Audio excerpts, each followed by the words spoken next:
mga kaipod! Ayan, dahil ngayon ay bumabagyo, nagpaluto ako sa aking asawa ng sinigang na bangus. At alam po naman natin, siyempre, kapag sabaw, masarap pong ulamin kapag ganito ang panahon. Siyempre, ang ating mga kaipod dyan, alam ko na sa inyong lugar ay umuulan din at bumabagyo. Ingat po tayong lahat. At ini-encourage ko po na kayo ay wag nang lumabas ng bahay kung wala naman po kayong gagawin. Kasi sa panahon ngayon, baka bumabaha na po ang ilang lugar sa ating parte ng ating bansa. So kaya naman, dobling ingat po tayong lahat. Ayan po, umaambon na sa akin. Nababasa na. Guys, ito yung pinabili sa akin ng aking asawa. Isang buong bangus po yan. Ating lulutuin. Pinagayat na rin natin. So ito po ay 7 gayat. At tiningin na rin natin yung mga atay. At yung mga hindi kumuha ng atay na mga naunang bumili, ibinigay na rin sa akin. Kasi ang bangus, ito yung mas available pag gantong bumabagyo at umuulan. Ang tilapia at saka bangus. Kasi karamihan sa kanila galing yan sa palaisdaan eh. O doon sa mga nasa dagat pero meron silang pinaka cage ano. So ito guys yung ating lulutuin ngayong tanghaling ito para makahigop tayo ng sabaw habang malakas po ang ulan.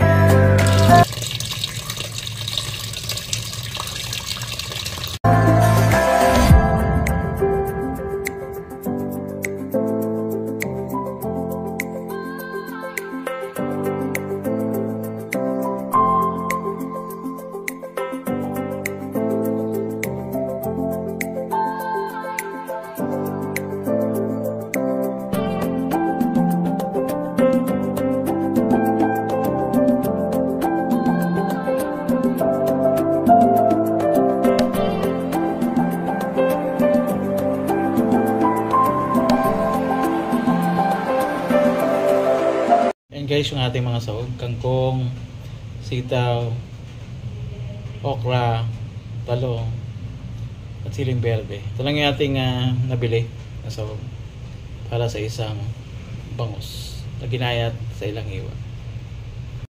Guys, yung gulay natin, binabad muna natin sa asin ng mga 30 minutes kasi alam naman natin yung mga gulay ano? Kadalasan may mga kung ano-ano nilalagay dyan. At para medyo malinis yung ating mga gulay na ilalagay sa ating sinabawan.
Guys, matapos nating nilagay ng mga gulay, syempre, yung ating isda. Bago natin ilagay yung ating kangkong at timplahan ng pang-asim. So guys, ito yung ating simpleng menu ngayon.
sinigang na bangus. At napakasarap po. Kasi yung sinigang medyo maasim-asim at saka napapanahon po. Kaya sa panahon ngayon, alam ko na ang ating mga kababayan sa ngayon ay lubog na sa baha, yung iba ay nag-landslide yung kanilang lugar. Ipanalangin po natin sila. At yung mga agarang tulong nawa ay maihatid doon sa ating mga kababayan sa iba't ibang lugar. Kaya guys, alam ko naman na mahalaga pa rin sa atin ang kain upang magkaroon tayo ng lakas sa panahon na ito. Kaya guys, kapag gutom ka, kumain ka. Ingat po tayong lahat. God bless you po. Bye-bye.